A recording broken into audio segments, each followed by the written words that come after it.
Inside New Orleans Sports with Eric Asher is underwritten by... At Villeries Florist, we deliver the magic of flowers 7 days a week to the North Shore and South Shore in the New Orleans area. Whether it's for birthday parties, baby celebrations, Villeries provides colorful floral displays for all. With a store full of fresh-cut flowers, exotic tropical flowers, orchids, roses, and even fruit baskets, our goal is to make your vision a reality. Villeries Florist, proudly serving Louisiana since 1969. Dave Miette Insurance Agency. Auto, home, flood, business, 504-556-0809. Dave Miette, INSagency.com. For over 48 years, Southern Tires and Auto Repair has provided services across the New Orleans metro area. Southern Tires offers a range of tires for all vehicles and ATVs. We also have a full suite of auto repair options, including brake repair, rim repair, custom exhaust, steering and suspension, tire siping, and so much more. Southern Tires and Auto Repair, 2550 Hickory Avenue in Metairie. CNC Drugs is a family-owned pharmacy that's been serving Southeast Louisiana for over 50 years. Whether you need help taking care of an elderly family member, a growing child, or even a pet, CNC provides patient-centered care for your entire family. CNC Drugs, large enough to serve you, small enough to know you. Locations in Mandeville and Araby.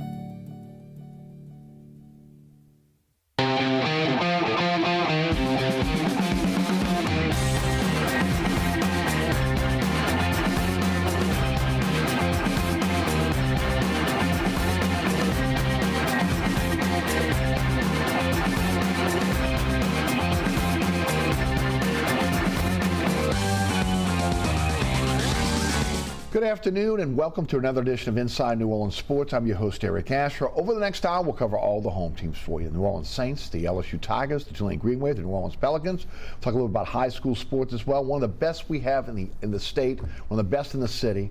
Ed Daniels, sports director at WGNO Channel 26 Sports, joins us on the program, also part of CrestCitySports.com, and of course part of the longest running radio talk show, sports radio talk show here in the city, the Three Tailgaters as well. Ed, welcome to the show. Always great to have you.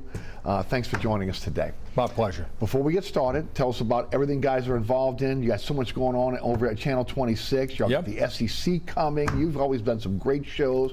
Again, it's high school central. You want to know what's going on in high school in this town, you go to Channel 26. Tell us all about it. Well, in February 9th, we'll be starting Friday Night Sports again. I think it's for the 10th or 11th year. Mm-hmm.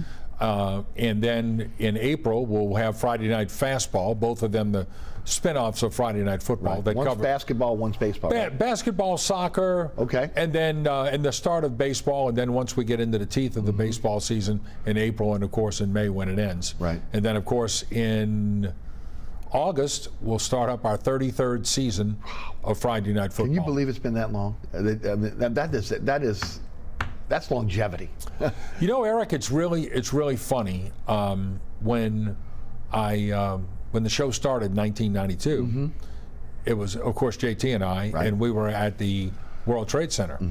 And we were an independent then. We were an ABC affiliate. Right. And the show started at 10:30.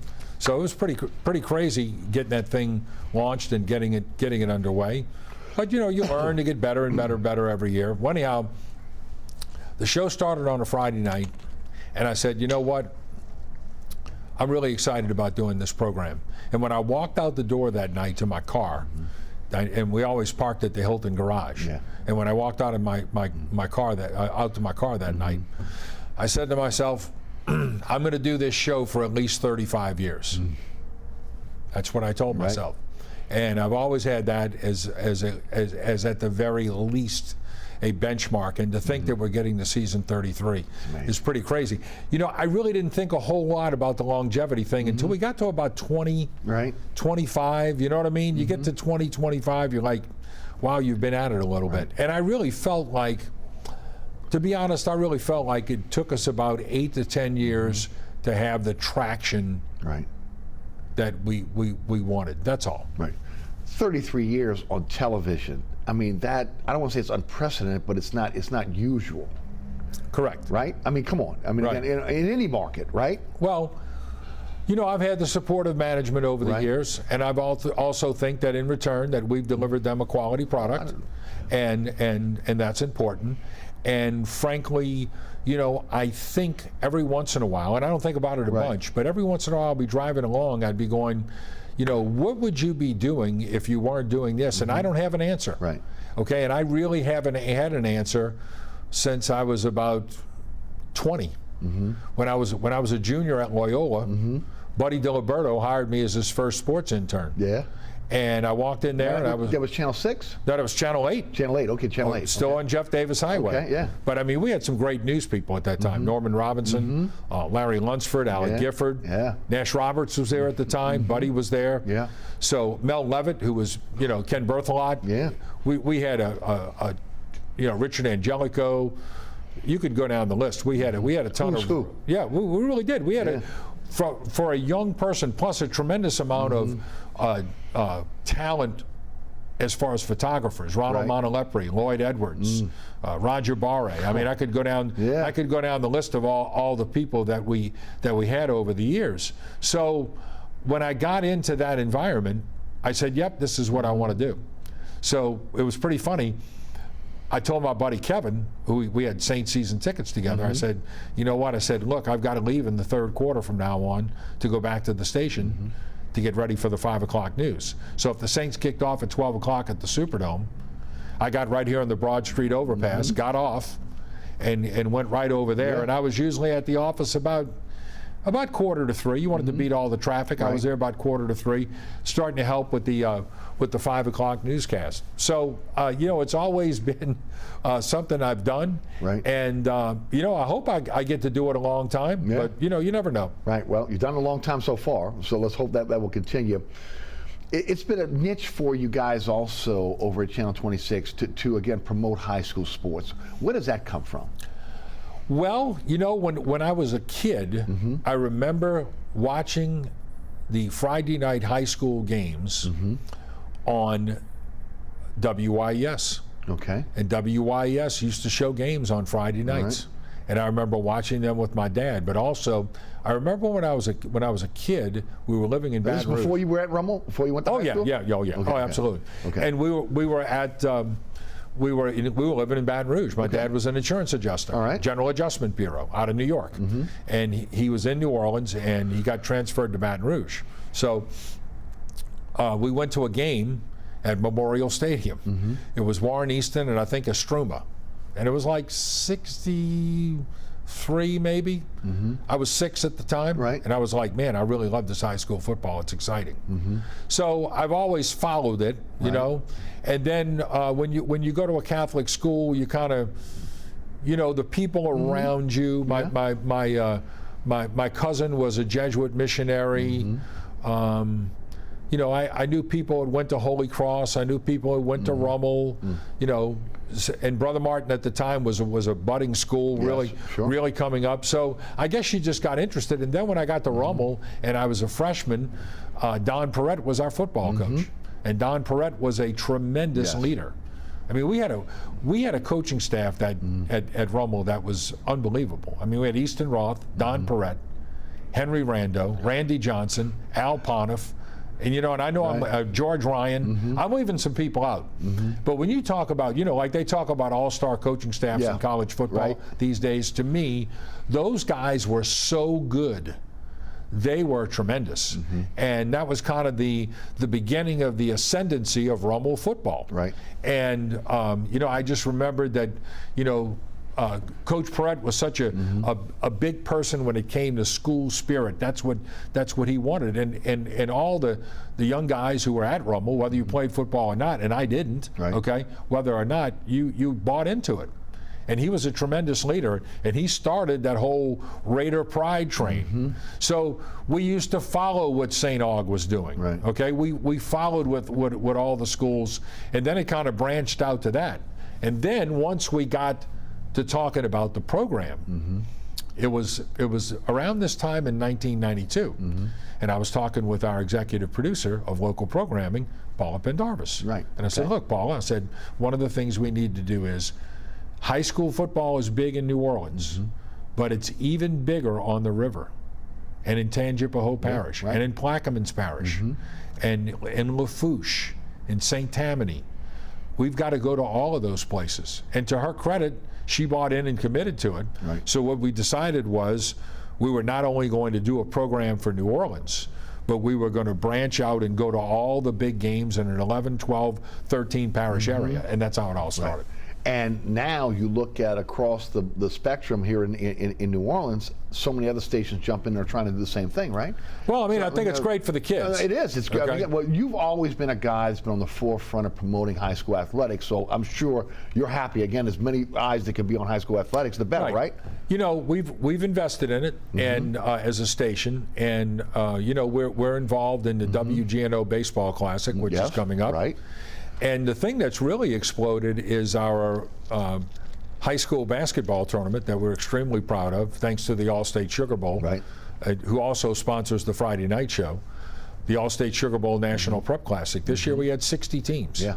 And out at the Alaro Center, right? Out at the Alaro Center. And our budget, I'm not going to get into the exact numbers, but it was insane, okay? And the one thing that I'm very proud of, and I'm very proud of our staff, because we have the same people working every year, and they're incredibly loyal, and they do an unbelievable job. But we are now the largest single hotel room event in Jefferson Parish. Wow. And, you know, when we started it in January, people were like, why are you doing it in January? I said, well, I think for hotels, it's perfect, because after the Sugar Bowl and before Mardi Gras, what's going on here, Eric? Yeah, there's not a whole lot going on. Right. And so we decided that that's what we were going to do, and it's worked out. It's worked out smashingly. Right. And of course, how many years now with the Three Tailgaters? Oh boy, let's see. I would have to say that was 94, 95 maybe. Yeah, I've been listening that long. Yeah, 94, 95. Yeah. You know, of course, we started at WWL, and then we left in 2001. And we've found, I think, a great partner and a great signal now. You know, with Cumulus Radio and Pat Galloway. I think it's been phenomenal. And I got to be honest with you, when I go to bed on Friday night, I can't go home and go right to sleep. If I go to bed at 1:45 on a Saturday morning, all right, to get up and to go work out and to prep for that show, it's an early reveille. Yes. I might get up at 7:30. I've slept 5.5 hours. But you know, it's either do the show or not. And I've decided that, you know, I made a commitment to myself about a year ago that I was gonna do the show as long as I could. And it's been phenomenal. It's an excellent show. Yeah, and you know, and look, we have a lot of loyalty, our callers, and different people that call us. And a lot of people that say, hey, I listen, but I don't call in. I said, it's a Saturday morning tradition. Yeah, you know, and my deal is, look, call in. You know, call in, chat with us a little bit. But, you know, Kenny's always extremely prepared, and so am I. And you know, and the thing about it is that we speak passionately about things because that's what we like. Right. I mean, it was like if you liked wine, okay, my wife would be incredible doing a wine show. She loved wine. Okay, she'd be incredible doing a wine show. Yes. Because that's right up her alley. Right. That's what she enjoys. Well, if you can follow your passion, you know, the old thing is you never work a day in your life. Yeah. It is the truth. Well, you know, my dad started taking me to Tulane Stadium. My first visit to Tulane Stadium was in 1963. Okay. My first visit to Tiger Stadium was in 1964. And then, of course, when the Saints started in '67, we went a lot. Yeah. And we had an aunt and uncle, Sam and Anime, who used to live on Clara Street, right off of Nashville. There you go. So you had a driveway.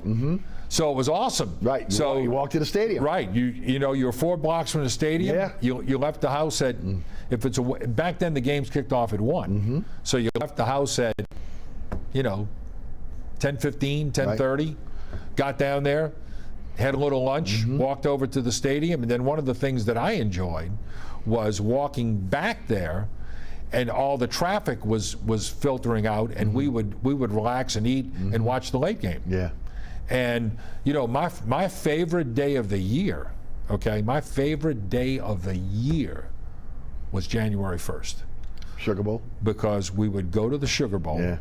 and then we'd walk back to the house, and then after that we would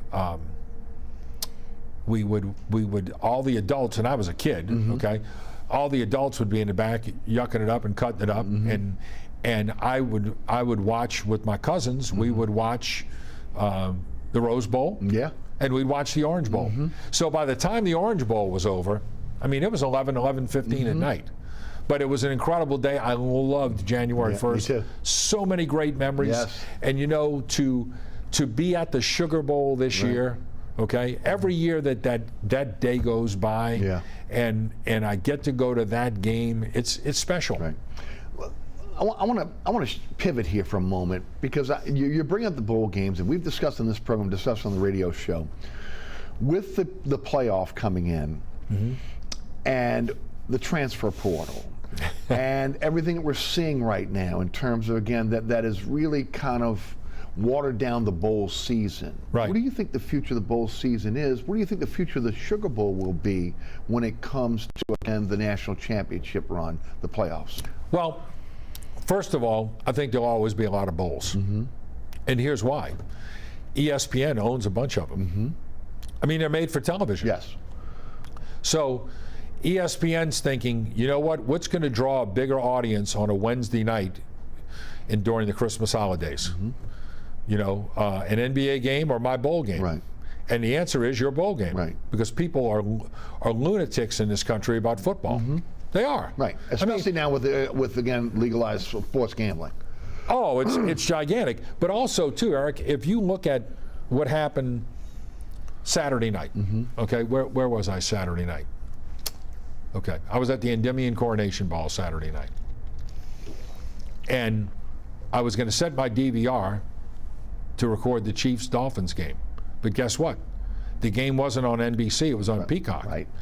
And I was like, I wonder how that's going to work out. Not well.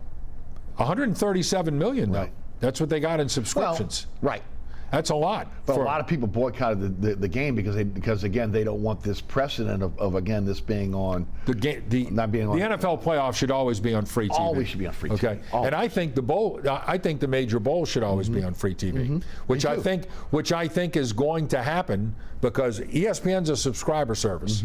But I think what you're going to see is because Fox is going to be involved in the bidding, and perhaps NBC, that ESPN is going to be forced to put those games on ABC that they have. Right.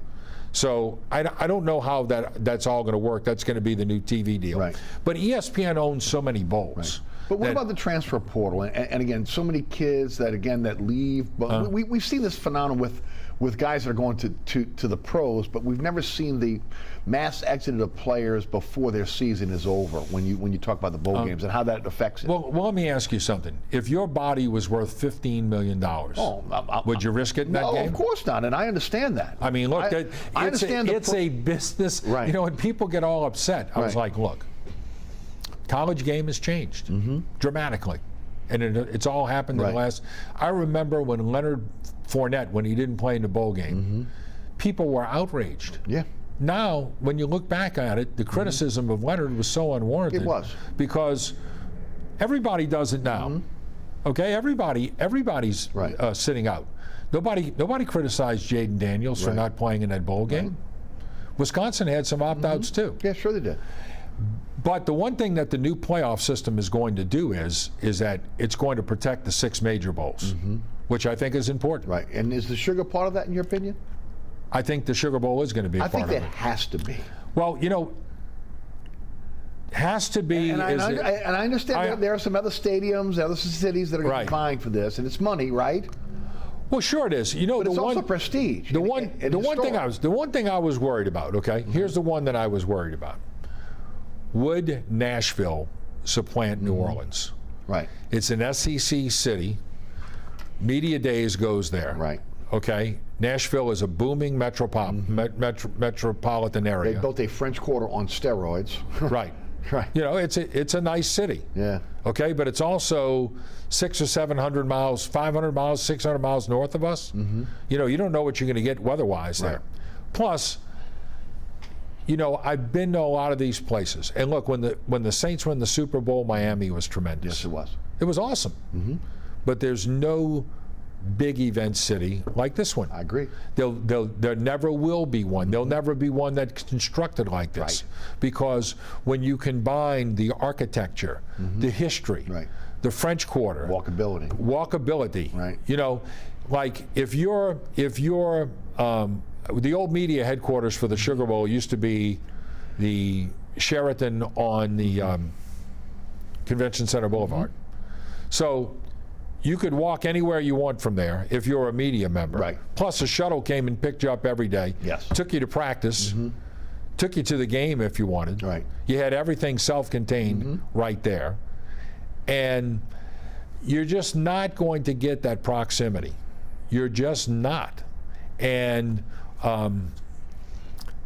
plus, you know, I know it's not the most, it's not the newest stadium by far in America. Right.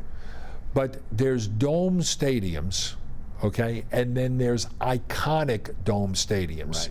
And in my opinion, the iconic dome stadium is right over our shoulder. That's right. And that will never change as long as it's there. And my guess is it's going to be a long time. A long time. Okay, and it should be. Right, and the way it's been, the way it was constructed, it has given us an opportunity to continue to upgrade that building and modernize it. Right, but when you put all of that together, look, I know Las Vegas is going to be a great Super Bowl host site. Absolutely. And they'll have the gambling and all of that stuff, and they'll have it back at some point because of the weather and all of that stuff. I get it. Okay, it's going to be I think it's going to be a great Super Bowl city. Me too. But when it comes to iconic games in Super Bowl history and a Super Bowl city, I don't think you'll ever top what we have. Now, that might be I might be parochial in my thinking. I don't think you are. But I just feel that way, and being at all these other places and all these games, Atlanta, Dallas, LA, Miami, all those other, they're all great places. They're all, and look, I enjoyed myself tremendously in Miami. Oh, so did I. It was unbelievable. Yeah, it was fantastic, and the weather was awesome. Yes, it was. And Robert O'Shields and I were there for 11 days, and we had a blast. Right. Now, we were working crazy hours every day. Yeah, because I mean, the media centers in Fort Lauderdale, and you know, again, I was in South Beach. That's where we were. Right. Yeah.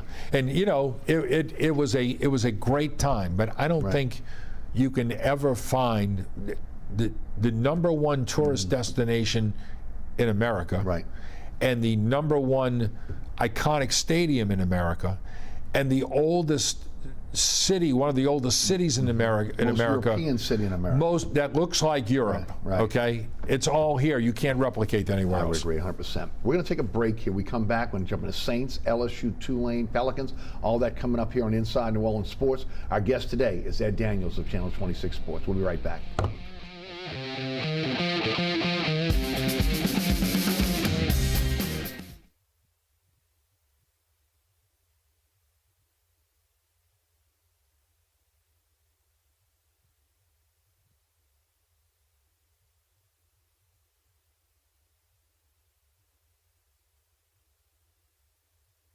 Located at 3701 Iberville Street in Mid-City is Katie's Restaurant and Bar. Open 7 days a week, Katie's offers daily specials for lunch, dinner, and Sunday brunch. Serving New Orleans cuisine such as fried shrimp platters, grilled redfish, and a fully stocked bar.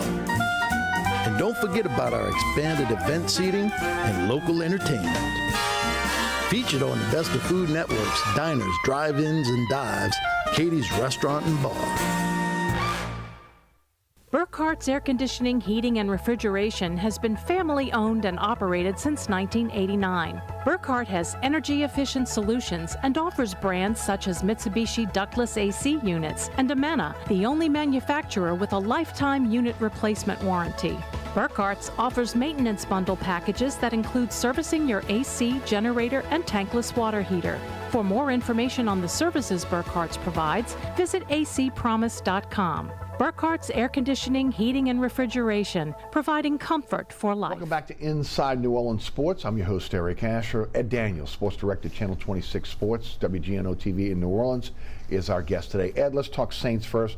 Mickey Loomis press conference, your impressions yesterday. Well, you know what? Look, I thought he was more animated than I've ever seen him before. And you know, people have criticized him for chewing the gum. Right. But he's got a cough. And he said that at the press conference. So all this stuff about he was impolite chewing gum, no, the man has an ailment, okay? That's why he was chewing the gum. So I thought, you know, right off the bat. But if you didn't catch the beginning of if you didn't catch it, him saying that, and you see it, you're looking at him like, what are you doing? Right, exactly. Right. But I mean, he explained to everybody in the room he wasn't rude. Right. Okay, he wasn't inappropriate. Right. He because he didn't want to cough. Right. You know, and I get it. Yeah, me too. It's the time of the year where you cough. Hey, look at us. I mean, we're on live TV. Right. It's the time of year where you cough. You cough or you sneeze. Right. And I've done both on live television. Yeah. So you and me both. Yeah. So I thought the defense of Dennis Allen was interesting. Right. Okay. Let's break that down. Please. Okay. First of all, he compared him to Chuck Noll. All right. And look, when Chuck Noll took over the Steelers franchise, they were the worst franchise in the NFL by far. Yes. They had been historically bad for years. Yes, they had. The one thing you could count on if you were a Saints fan in the late 60s, in the infancy of the team, was the Saints always had a chance against the Steelers and always had a chance against the Eagles, because the Eagles were bad for a lot of that time. So when he took over, they had the #1 pick, I think 2-3 years in a row. And he systematically built that team. Yes, he did. So I think that was a little bit of an interesting little bit of a stretch. Little bit of a stretch. But I think in the context of where the Steelers were when Chuck Noll took over the franchise, and you didn't have free agency, it took time to build things. Right. Same thing with the Tom Landry comparison. You know, I was explaining it to Susie Rosgen yesterday after the news. Right. The Dallas Cowboys started in 1960. Well, by 1966, they were in the NFL championship game against the Packers. Right. But it systematically took a long time for Tom Landry and Tex Schramm and Gil Brandt to build that organization. You had to build it through the draft. There was no free agency. You had to build it through the draft. There was no free agency. Right. So it was painstaking, and it was not nearly like the NFL is these days. Right. The comparison to, let's see, we've done Chuck Noll. Who was it? Bill Walsh.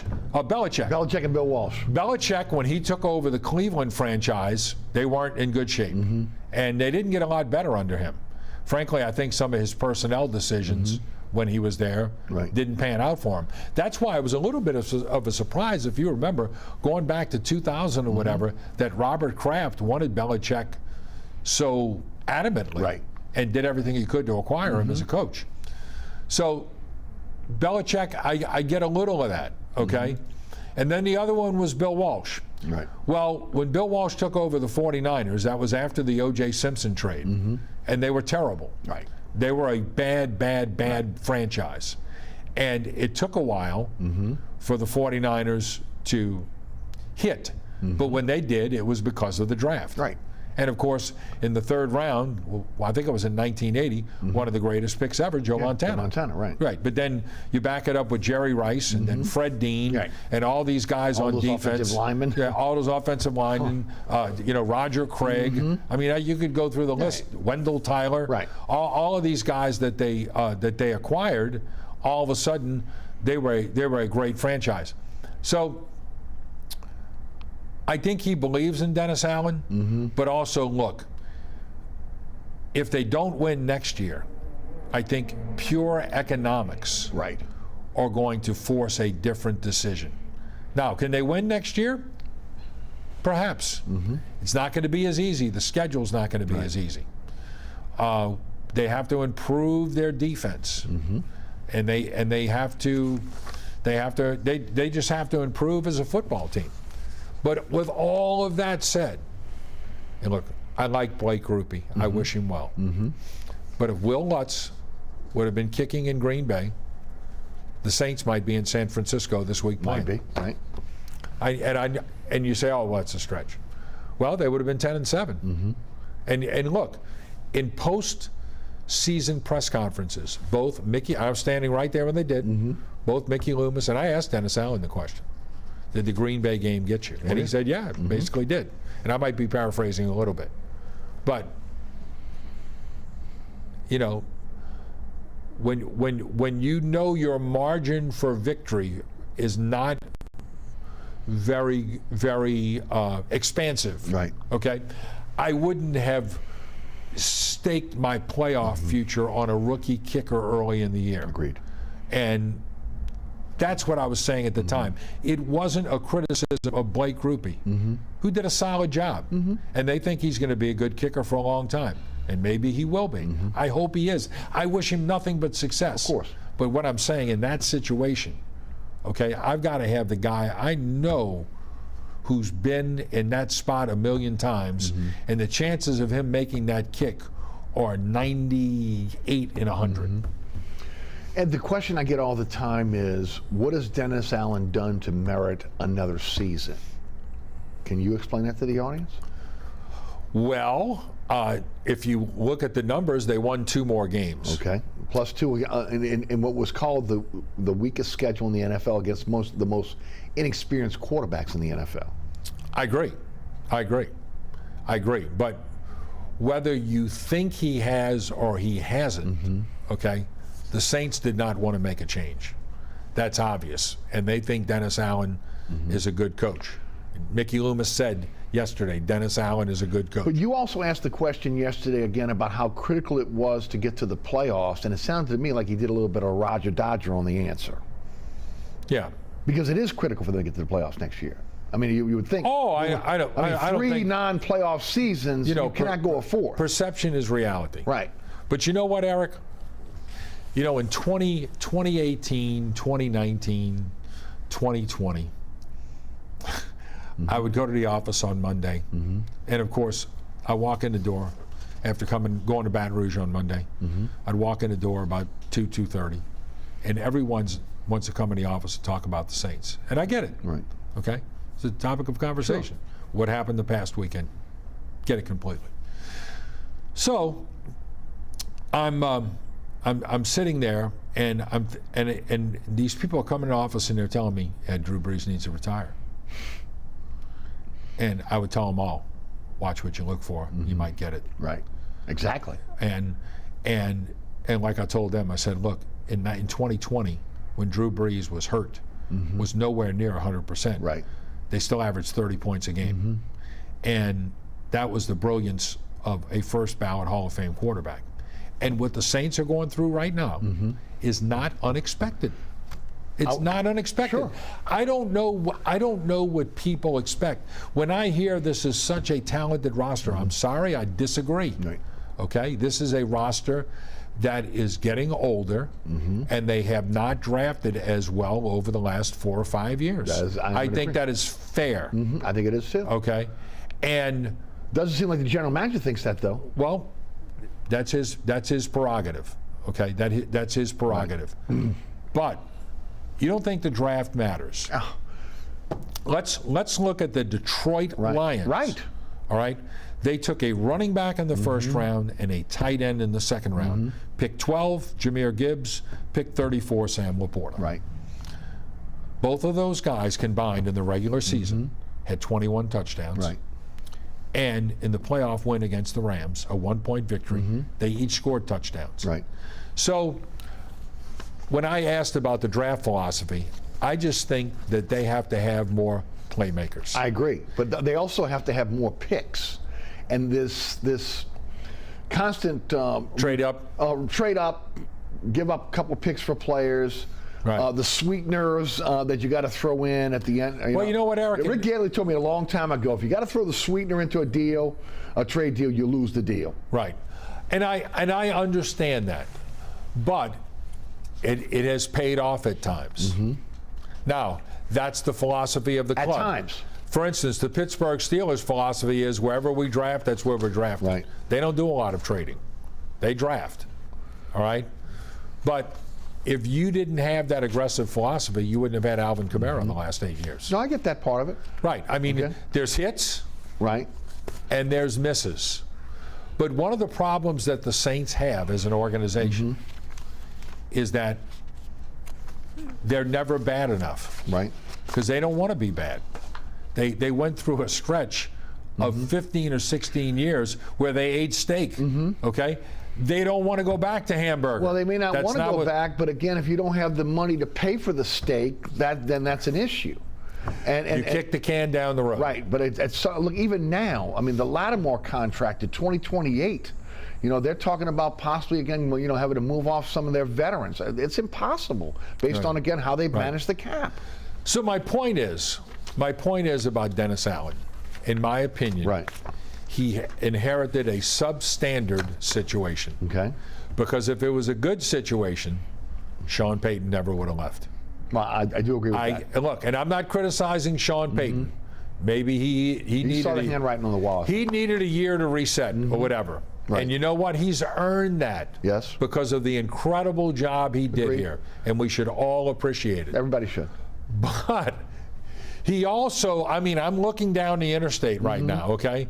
He looked down the road here, and he didn't see sunshine and rainbows. No. Okay? He saw tough times. He saw tough times, Right. and he didn't want to be a part of that. Right. And you know what? In that regard, I don't know if I can blame him. Right. Gruden, do you think he's part of this team next year? I don't. How do you do that? I don't know, politically? because again, if you like your head coach so much, you're going to bring a head coach in waiting behind him. But also all the other off the field stuff. I mean, how do you sell that? Right. You know, it's to the players and the fans, right? Right. It's a tough sell. I mean, will he be accepted? I don't know, and I don't want to judge anyone. Right. Okay. I don't want to judge anyone. Okay. But you know what? Let's be honest about it. I'm not a person of color. Right. So maybe it wouldn't offend me as much as it would offend somebody else. Sure. But the bottom line is what he did was wrong. And the people who are offended by it, I certainly understand. As do I. And I just don't know how that happens. Right. Now, maybe he continues to consult the organization. But, you know, him as an offensive coordinator, yeah, I don't know if that works. Let's go to LSU. What do you think about, first of all, congratulations, the SEC on ABC. You got to be excited, right? It's going to be a very interesting year. The one thing we don't know right now, other than the fact that we're going to have a 2:30 game, we don't know what the rest of the schedule is. Okay. We don't know if there's going to be an 11 o'clock game. We think there's going to be a night game, but we're really not sure. There's going to be some night games. We don't know how many night games there's going to be. So I think we need a little more clarification from ABC. But there's no doubt that the audience you're going to draw from Alabama, Oklahoma, even when LSU's not on, okay, the audience you're going to draw from Alabama and Oklahoma, or Alabama, Georgia, or Texas LSU, or whatever, okay? The audience you're going to draw is going to be far more substantial than Ohio State, Michigan State. No doubt. And it's going to be double, triple that at least. And the fact that Texas and Oklahoma are both coming into the league is going to make it even more compelling. And you know me, I'm a huge college football fan. I love college football. And I love going to the games on Saturday night. And I love the college game. I still love it, even with all its problems. Sure. I still love the college game, have always loved it. So we're excited about it. Yeah, as you should be. I mean, but the one thing I will say is, people have asked me, hey, do you know what the schedule is? The answer is we don't. Yeah. What do you think about what Brian Kelly's done thus far with his coaching staff? Oh, I like it. I like it. You know, I think that Baker's a good hire. Davis. They had to do something with that. I think that Bo Davis was a gigantic hire. Me too. Because the thing that Bo Davis can do is, Bo Davis is an excellent defensive line coach, and he can recruit. Yes. Corey Raymond coming back, he can recruit. He can recruit. Got Frank Wilson already in the house. Frank Wilson already in the house. And the one thing you've got to do is, you know, I saw I was looking on my phone here a few minutes before you walked in, and there was some kind of preseason ranking of teams in the SEC. and LSU is ranked ahead of Alabama. And that's because Alabama has been so decimated in the transfer portal. So, you know, I think that LSU is going through this period now where they're going to be able to lock down the state. And especially with Saban not at Alabama. At Alabama, right. And here's how I had a high school and college coach explain it to me. Here's what college coach told me. He said, look, the next guy will probably be a good coach. And I was very impressed with what I saw from Kalen DeBoer when he was here. I agree. Okay, I'll tell you a story about that in a minute. Anyhow, but in the future, Jalen Hurts is not going to leave Texas to come to Alabama. Right, because he can go to Texas and be in the SEC. Right. In the future, Tua Tagovailoa is not leaving Hawaii to come to Alabama. And he was a major draw. There's no question. And I think that it's kind of balanced it out a little bit. And the thing that LSU has done now that they never could do consistently, they never had the quarterback position figured out. It's been amazing, the run there at quarterback. And when you think about a quarterback commits like Underwood, commits to LSU and says, hey, I want to go a place where it's quarterback you. Right. Well, nobody ever thought that LSU would be called quarterback you. No, I mean, how many years did we watch bad quarterbacks? Bad quarterback, right. Right, and that's not the case anymore. Is Sloan going to be the offensive coordinator in your opinion? I think there's a pretty good chance of that. Based on Underwood, I would think so, right? Yeah, I think there's a pretty good chance of that. Now, if Harbaugh leaves Michigan, is Kelly a candidate? I think that job goes to Sharon Moore. Okay. The guy who's already on staff. Right. How about Tulane? What do you think about? I mean, I got to be honest with you. Summerall has done such a great job in such a short period of time. I mean, you're all in high school football. To get a 5-star wide receiver from Alabama in the transfer portal, to get a 5-star wide receiver from USC in the transfer portal, to flip a 4-star from Auburn in the transfer portal, and wait a minute, you got a 5-star quarterback from Oregon. This is unprecedented too. Right. Well, I mean, look, I think that, I know Coach Summerall. I knew him when he was here with Coach CJ before. Yeah, right. He's a very impressive guy, and I mean, he could talk a hungry dog off a meat wagon. Okay, he really could. Okay. And not only that, I think he's an excellent coach. Yeah. So he's put together an excellent staff. It looks right. like as well. And you know what? I think also too, when it comes to NIL and raising money and all that stuff, Mike Arata, I don't know if you've met Mike. I know Mike. Yeah. Who's part of the Field of Wave collective with Jimmy Ordno and Kelly Camarda and those guys. I think they've done a really nice job, and they've helped the football program tremendously. Yeah, I agree. The one thing I want to know, look, I'm convinced that I don't know how big he's going to win, but I'm convinced John Summerall is going to win. Me too. All right. Here's what I want to know. When are we going to see new facilities built? Ed, that was my next question. Okay. The Willie Fritz in Houston because those facilities, in my opinion. But and I know a lot of people disagree with me. Right. But if Courtney Gaucher had gotten that job, Willie Fritz would still be here. Well, you did the interview. You've talked about it. You were the kind of guy who broke the story. I've talked about it on my radio show, and I agree 100% with you. Willie Fritz would still be here. I agree with you. And, I know people watching this right now will scoff and say, oh, you're anti-Tulane and all this other stuff. You know what? You're the farthest thing from anti-Tulane. Right. Come on. So, but that's what I hear. Right. Okay? That's what I hear. That's what I get in emails. Well, it wasn't just Fritz that wanted Gaucher. All the other coaches wanted Gaucher as well, right? Right. But here's the deal. It's October, and Dannon's left, okay? That jobs are opening. Right. And somebody told me back in September or whatever, look, that Houston job is going to open. Dana Holgerson's not going to make it, and that job is going to open, and they're coming after Fritz. So if you knew it. Right. Well, I mean, the agents knew it. Tulane knew it. They had to know it. Right. So my point is, Eric, is that I don't know if I've ever heard in an interview, and I go to the press conference every Tuesday. Okay. I don't know if I've ever heard a coach say, "I want this guy." Right. Not that coach for sure. Right. Right. But I don't know if I've ever heard any coach in a press conference say, "Look, we have an opening for the athletic director. We have a guy on campus that I want." Right. To me, he's my guy. He's my guy. Willie Fritz should have gotten that consideration. Yes. And if he had, it would have been very hard for him to leave. I agree with you. But That's all water under the bridge. But they did hit a home run with the guy they brought in, Summerall. Oh, no question. No question. Now, I think the one difference is Willie Fritz might have been a guy that might have stayed till retirement. I think you're looking at Summerall. If he's successful in 3 years, he's in the Power 5. Well, let me ask you this. Nothing wrong with that. This year, Kentucky surprises everybody, wins 11 games again, and Mike Leach leaves. Who's a Kentucky graduate? John Summerall. Right. I mean, look, I can put 2 and 2 together there. So, if Mike Leach, not Mike Leach, Mark Stoops. Mark Stoops, yeah. I had the wrong That's okay. wrong coach. I was getting ready to say something. That's yeah. fine. Mark Stoops. Mark Stoops. If he would have left, I think Summerall would have gotten that job. Me too. So, but again, the ability to continue to extend the excellence of the program, to me, depends on the facilities.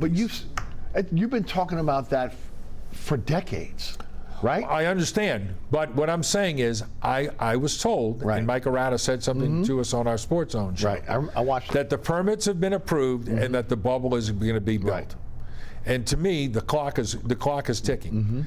It's been over a year now, almost 13 months since Tulane won the Cotton Bowl. If that building is not up by next January, then to me that is a major failure. I would agree. It doesn't take that long to build it. Brown Field is where they're going to build it, where the old Tulane Sugar Bowl Stadium was. In fact, the crown on the field is still there. Right. I tell kids about that. They look at me like I'm from out of space. Right. But that place, that should be ready to go. And if it's not, and they're not building the other facility that they talked about behind Yulman Stadium in the north end zone with additional suites and a facility back there. Your football ops facility. Football ops facility. If that's not under construction relatively soon, but then I think you got to ask, hey, what's going on I here? agree with you. And maybe I made a mistake. Not just football. That's going to be for the entire athletic department, right? That ops facility. Not football only. A lot of colleges have football only ops facility, but they're going to share that, right? Am I right? I don't know. I think that's going to be football only. Okay. Because I heard they were going to share that. But let's go back about 13, 14 years when all the discussion of Yulman Stadium heated up. Yep. Okay. You thought they should have went with the field house, right? I would have built the indoor practice facility with a Taj Mahal athletic training table and new weight room and all of that. I would have invested 60 or 70 million in that and continued to play downtown. And everyone's like, oh no, we don't want to play. Look, I've never seen a stadium make a tackle. When Tulane is good, they have good crowds at Yulman Stadium. When they're bad, nobody comes to the games. So to me, regardless of, we could debate that all day. We could do 100 of these shows and talk about that till the end of time. But to me, the one thing you've got to do is you've got to have those facilities. I agree. And that's the reason why Fritz is in Houston, in my opinion, and that will determine if Summerall, and I believe he'll be successful, the next coach, what type of quality coach they're going to get the next time around. So we'll see. They were extremely fortunate to get this guy. Oh, there's no doubt. They were extremely fortunate, and to get someone who knows the school and knows the area is tremendous. I agree. Pelicans 25-17. They're 5th in the West now. They're 2 games out of the 4th spot where the Clippers are, and they're 7-3. In the last 5 games, if anybody wants to know, out of first place. They beat Charlotte last night, 132-112, had 25 threes, a franchise record from 3. BI gets a triple-double, 28, 10, and 10. Also, again, Zion had 9 assists and 6 rebounds. I'm not going to go through the whole deal.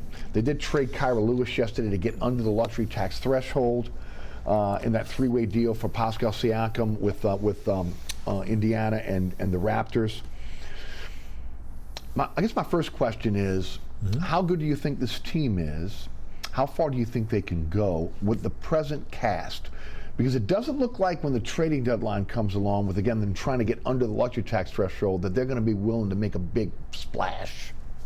I wouldn't be shocked if they traded Jonas Valanciunas. Okay. Maybe to get a little more. Maybe to get a little more rim protection. Cap room? Okay. More rim protection. Well, I thought they should have gone after the athletic big. I think he's played really well this year, but he is an expiring contract. Right. And so is Najee Marshall. Right. Which is gold in the NBA. Right. And I love Jonas Valanciunas. Me too. And I think Double guy every night. I think he's done a great job for this franchise. Right. And the thing about it is, he always shows up. Mm-hmm. He's not only is he very good, right, but he's very dependable. Right. And again, hopefully he's also a guy that is teaching some of these young guys how to be pros, because he is the epitome of a guy that's an Iron Man, that's going to play every game. Yeah, I mean he's awesome. Right. Okay, there's no other getting away around. But is there a but coming? No, I just think that if the Pelicans can stay healthy, mm-hmm. this is not a team I would want to play in the playoffs. I would agree with that. I think they can win one round. I think they could possibly win two. It would be hard. Mm-hmm. I don't think they can beat Denver in a 7-game series. What are they missing, Ed?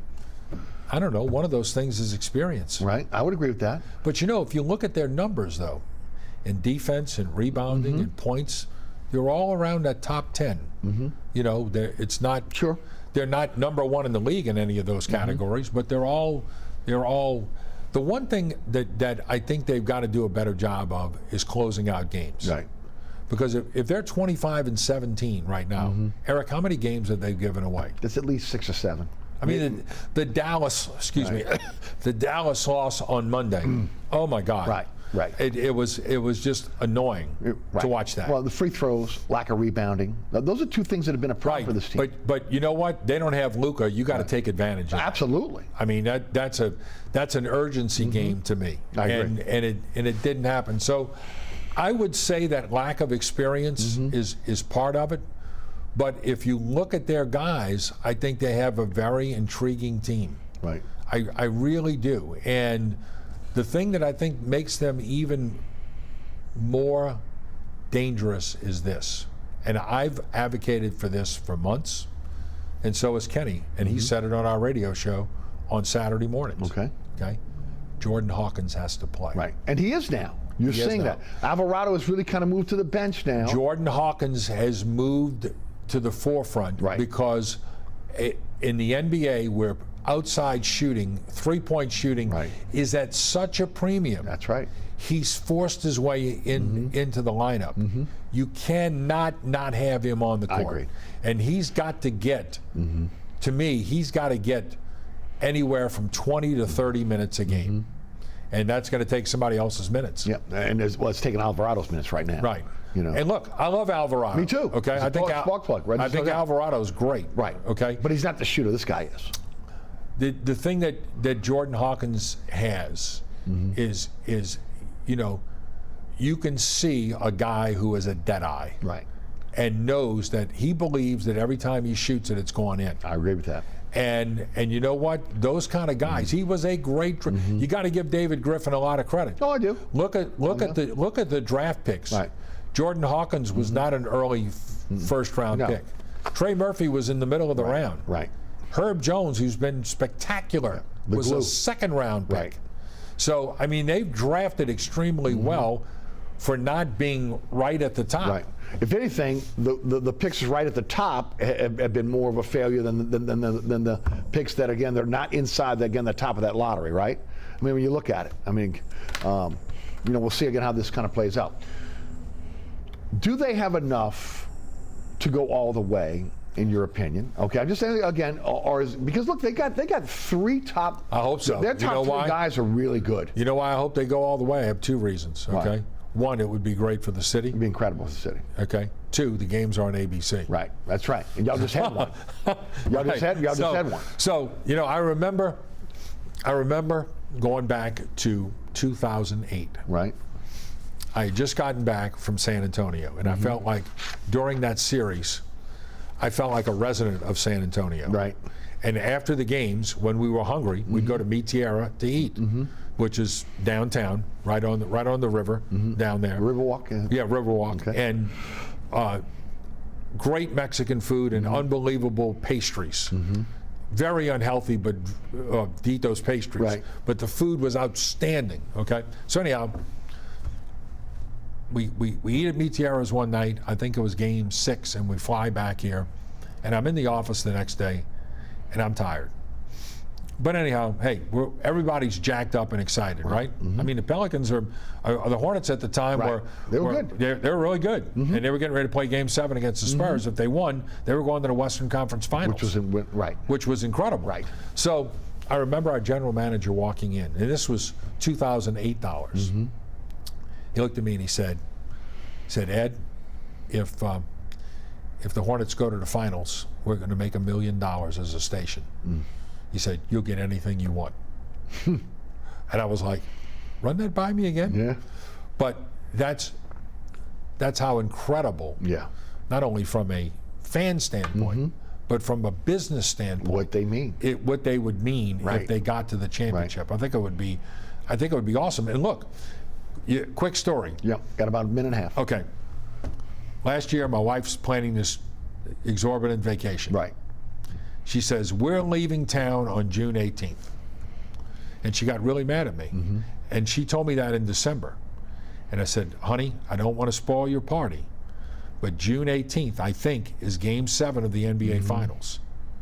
And if the Pelicans are in the finals," and at that time, they were #1 in the West. Yes, they were. So that's a consideration, right? Of course, it has to be. Right. And I told her, I said, "Look, if the Pelicans are in the finals, I cannot leave till Tuesday. I can't leave." Y'all till were the going to 20th. Europe, right? Right. And she had an absolute fit. But I told the travel agent, Right. I said, "Look, I want to let you know I'm being as transparent as I can. It's December. Right. Okay? The Pelicans are in first place. It's something that you'd better consider." Now, it didn't turn out that way. Right. But that's what we thought as to how big their possibilities were. Are they an athletic big away? I don't know. I don't know. I think their health and they're a little inexperienced away yet. Right. But you know what? Somebody in the room, whether it's Zion or Brandon Ingram or C.J. McCollum, somebody in the playoffs is going to be the alpha dog. Right. And I think you saw that from Brandon Ingram last time around when Zion was hurt. And even last night with that triple-double. And even last night with that triple. But somebody, I'm just curious who is the alpha dog that's going to grab the rest of the team by the ear and say, "Fellas, we're going"? Well, right now it's Herb Jones.